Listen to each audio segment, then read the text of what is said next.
Bismillahirrahmanirrahim. Assalamualaikum warahmatullahi wabarakatuh. Innal hamdalillahi nahmaduhu wa nasta'inuhu wa na'udzu billahi min sururi anfusina wa min sayyiati a'malina may yahdihillahu fala mudhillalah wa may yudlil fala hadiyalah. Asyhadu alla ilaha illallah wa asyhadu anna Muhammadan abduhu wa rasuluhu. Alhamdulillahirabbil alamin. Segala puji bagi Allah yang telah memberikan kita nikmat sehat, ilmu, waktu, dan terutama adalah diberikannya nikmat iman dan Islam.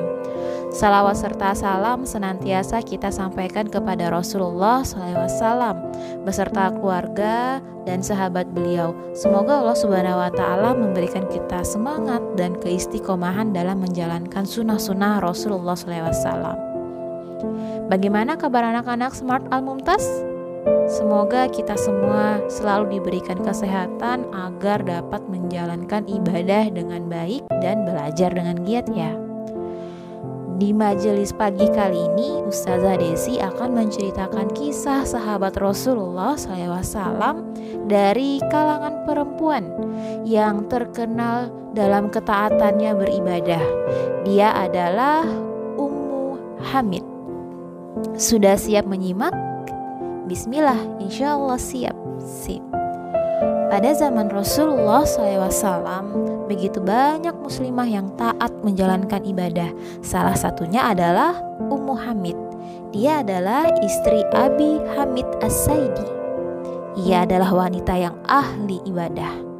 Dalam sejarah Islam mencatat ketaatannya dalam beribadah kepada Allah Subhanahu wa Ta'ala dengan tinta emas. Ummu Hamid tak hanya giat beribadah pada amalan-amalan yang wajib saja.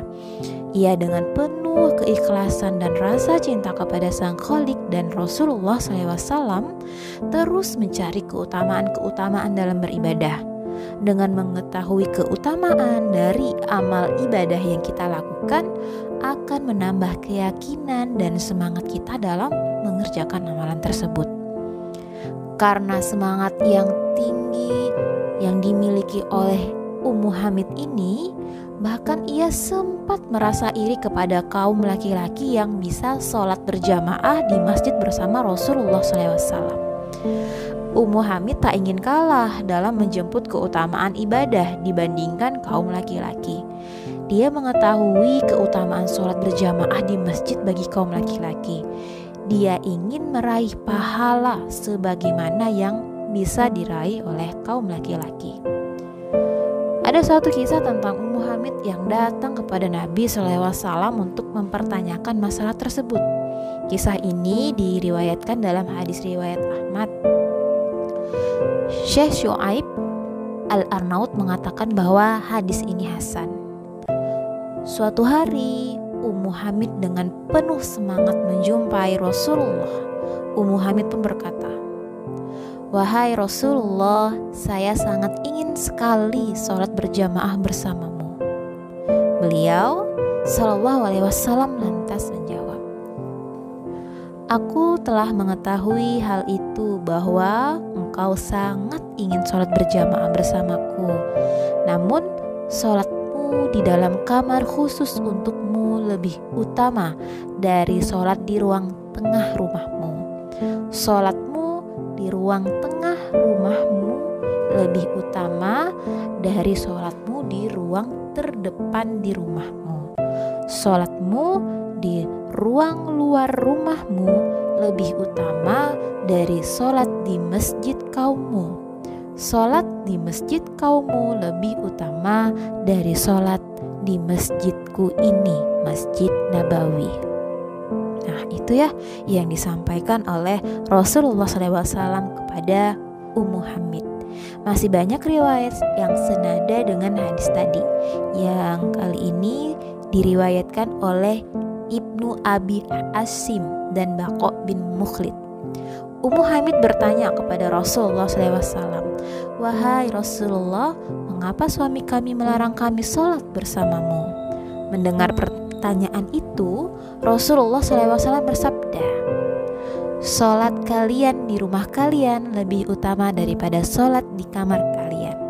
Rasulullah melanjutkan, sholat kalian di kamar kalian lebih utama daripada sholat di musola kalian, dan sholat kalian di musola kalian lebih utama daripada sholat kalian dengan berjamaah di masjid. Hadis-hadis yang disabdakan Rasulullah itu lahir berkat kegigihan Ummu Hamid untuk meraih keutamaan ibadah. Menurut hadis tersebut, tempat yang afdol bagi wanita untuk sholat yang pertama adalah kamar tidurnya sendiri di rumah.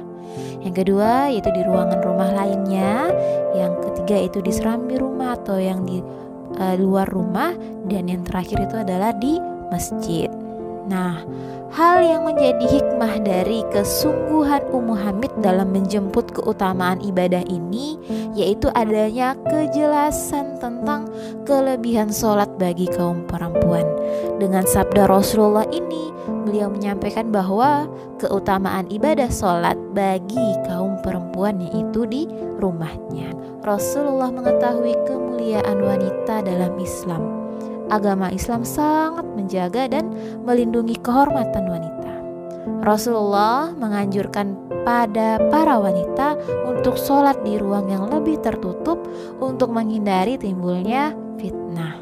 Bahkan Rasulullah dalam hadis yang lainnya juga pernah bersabda, sholat wanita sendirian lebih utama daripada sholatnya dengan berjamaah bersama kaum laki-laki berlipat 25 derajat. Hadis riwayat Ad-Dailami dari Ibnu Umar. Nah, begitulah perjuangan Ummu Hamid untuk meraih cinta Allah dan Rasulullah SAW. Dalam hadis riwayat Ahmad, perawi mengatakan, setelah itu Ummu Hamid meminta untuk dibangunkan tempat sholat pada bagian dalam rumahnya dan paling gelap. Ia senantiasa melaksanakan sholat di situ hingga beliau wafat. Masya Allah, sungguh luar biasa pengabdian Ummu Hamid bagi agamanya. Ia adalah muslimah yang layak ditiru dan diteladani setiap muslim. Kecintaannya kepada agama Islam telah menempatkan dirinya sebagai salah satu sahabat Nabi Muhammad SAW dari kalangan wanita yang dicatat dalam sejarah. Insya Allah ya, baik anak-anak, kita sudah sampai di penghujung kisah sahabiyah Rasulullah SAW. Semoga kita bisa mengambil pelajaran dari kisah ini. Demikian majelis pagi kali ini. Terima kasih anak-anak yang sudah menyimak dengan baik. Tetap semangat beribadah ya. Kita cukupkan. Alhamdulillahirabbil alamin. Subhanakallahumma wa bihamdika asyhadu an la ilaha illa anta astaghfiruka wa atubu ilaik. Wassalamualaikum warahmatullahi wabarakatuh.